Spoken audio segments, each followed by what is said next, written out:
প্রবাস শব্দটা ছোট হলেও এর মধ্যে লুকিয়ে আছে প্রচুর কষ্ট। প্রবাসীদের কষ্ট কেউ বোঝে না। দেশের মানুষ ভাবেন প্রবাসে যারা থাকেন তারা খুব সুখী। কথাটা মিথ্যা। প্রবাসীরা অনেক কষ্ট করেন। তারা ঠিকমতো খেতে পারেন না, তারা ঠিকমতো ঘুমাতে পারেন না, তাদেরকে রাত দিন কাজ করতে হয়। তারা অসুস্থ হলে ভালোভাবে নিজের চিকিৎসা করান না। কারণ চিকিৎসা খরচের কারণে পরিবারের খরচ দিতে পারবেন না। পরিবারের সবাই ভাবেন প্রবাসী মানেই টাকার মেশিন, প্রবাসী মানেই পরিবারের সবার শখ পূরণের ঠিকাদার। প্রবাসীদের কষ্ট প্রবাসী ছাড়া কেউ বুঝে না। প্রবাসীরাও আনন্দ ফুর্তি করতে চায়, কিন্তু তারা চাইলেও আনন্দ ফুর্তি করতে পারবে না, কারণ তাদের দায়িত্বটা যে অনেক বড়। প্রবাসে থাকা মানুষটির মাথা থেকে পা পর্যন্ত ঘামে হাসি ফুটায় দেশে থাকা মানুষদের মুখে।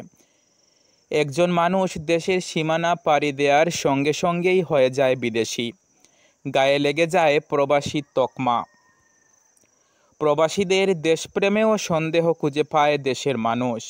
ঠিক তেমনি আপনজনও বিভিন্ন ক্ষেত্রে তাদেরকে সন্দেহ করে।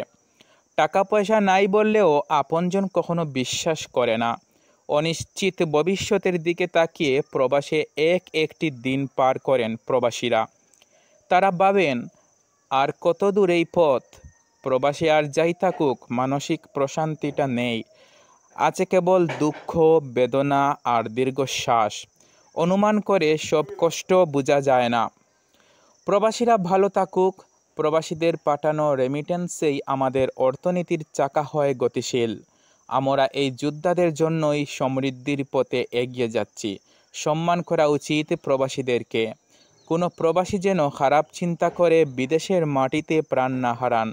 সবসময় এই কামনা করি। ভালো থাকুন প্রিয় প্রবাসীরা।